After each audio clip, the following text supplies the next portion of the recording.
Сәлем достар, менің атым Бақтияр, бұл Қазтех Шоу. Бүгінгі таңда заманауи технология бір орында тұрмайды. Соның бір дәлелі менің қолымда су жаңа смартфон, майысатын смартфон, нарыққа және Каспий дүкеніне шықпаған Samsung Galaxy Fold 4. Сол туралы бүгінгі видеода айтылады. Бұрынғы, яғни үшінші нұсқамен салыстырғанда біраз жаңартулар бар.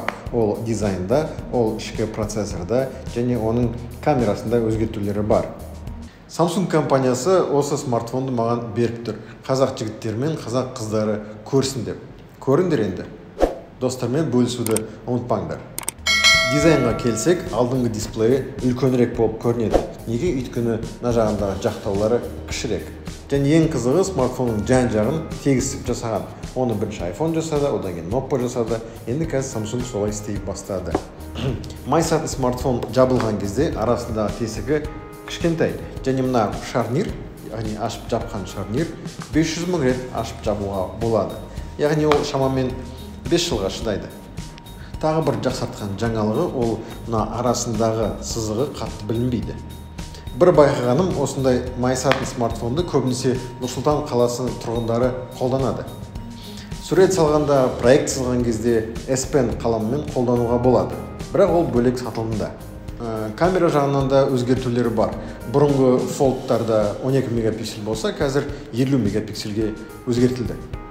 Бұндай үлкен смартфон не үшін керек деп ойлайтындарға қараңыздар. Бұл смартфон планшет болып қалады. Яғни планшетпен кино көруге немесе интернет ақтаруға өте ыңғайлы. Егер бұндай смартфон сіздерге үлкен деп ойласаңыздар, Samsung компаниясы сіздерге басқа кішкентай Samsung Galaxy Z Flip 4 деген жаңа смартфон шығарды. Galaxy Z Fold түстері күлгін, графитті және ақ болып бөлінеді. Материалы матовый, оның бір жақсысы қол іздері қалмайды. Негізгі ерекшеліктердің бірі, мына ішкі 7-6 дюймдік экранына қарасаңыздар, материалы басқаша. Бұрында қарасаңыз пакет сияқты, целлофан сияқты. Қазір кәдімгідей дисплей. Galaxy Fold 4-тің негізгі камерасы 12 мегапиксель болған, қазір 50 мегапиксель. Ал селфи камерасы туралы айтатын болса, қараңыздар, ең қызығы селфи камерасы экранда көрінбейді. Ол бір, енді фотоға қалай түсіретінін көрейік. Мен қазір өзімді фотоға түсіремін. Фотоға бір қолмен түсіре алмайсыздар, сол үшін екі қолмен түсіресіздер. Бұл Galaxy Fold 4.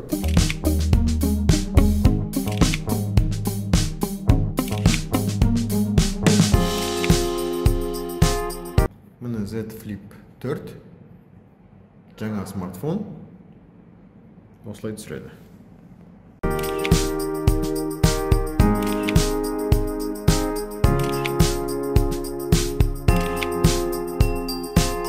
Және ең қызығы, бұл екі смартфонның бағасын туралы айтып берсем. Қараңыздар, Samsung Z Fold 4-тің бағасы 990 мың теңге. Ал кішкентай Z Flip-тің бағасы 500 мың теңге. Дәл қазір бұл екі смартфон сатылымда жоқ, бірақ біраздан соң нарыққа шығады. Сол кезде ала аласыздар.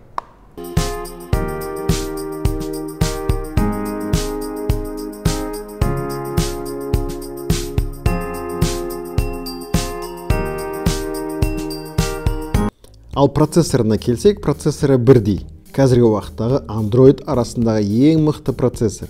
Snapdragon 8 Plus Gen 1. 4 нанометрлі, 8 ядралы, 3200 Гц жиілікте жұмыс жасайды. Графикасы да бірдей, Adreno 730. Ал процессор көмекшісі әртүрлі. Fold'та 12, ал Z Flip'те 8 ГБ азу.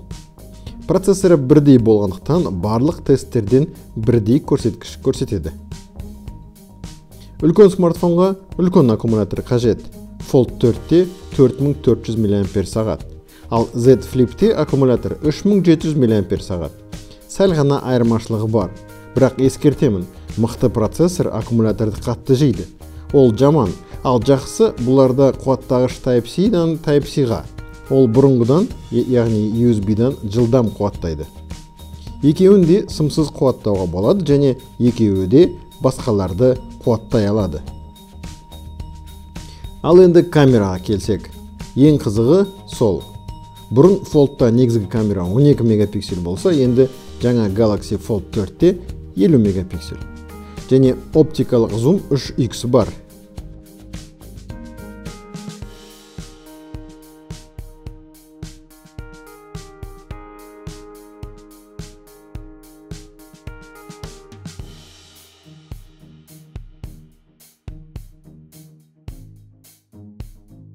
Ал Z Flip'te бұрынғыдай 12 мегапиксель.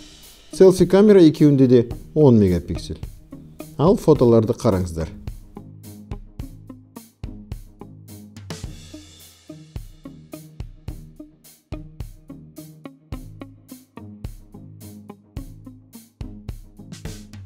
Хей, жақсын жасырып, жаманын асырып айтайын ба? Ал тыңдаңыздар. Екі смартфонда да бір сим карта салынады. Біліп жүріңіздер, әйтпесе бір кісі менің кеңесімен смартфон сатып алып, әлі ренжіп жүр. Неге бір сим картасы бар деп айтпадың дейді. Керек болса, сим карта қосып алыңдар. Бұларда стереодинамик. Музыка тыңдағанға кино көруге жақсы. Бірақ ойын ойнағанда динамиктер плотно жабылады. Әзер естіледі. Мүмкін ойнауға арналмаған шығар, немесе оны ескермеді. Сымды құлаққаппен қолдануға болмайды, мини-джек жоқ. Ал керек болса. Осындай минустары бар. Енді қорытындылайтын болсақ, смартфондар жақсарды, әдемілеу болды, камерасы жақсы түсіретін болды. Екі смартфонның да сатып алушылары әртүрлі. Fold 4 алатындар понт жақсы көретіндер. Ал Z Flip 4 қолда өте ыңғайлы. Көбінесе оны әйелдер алуы мүмкін.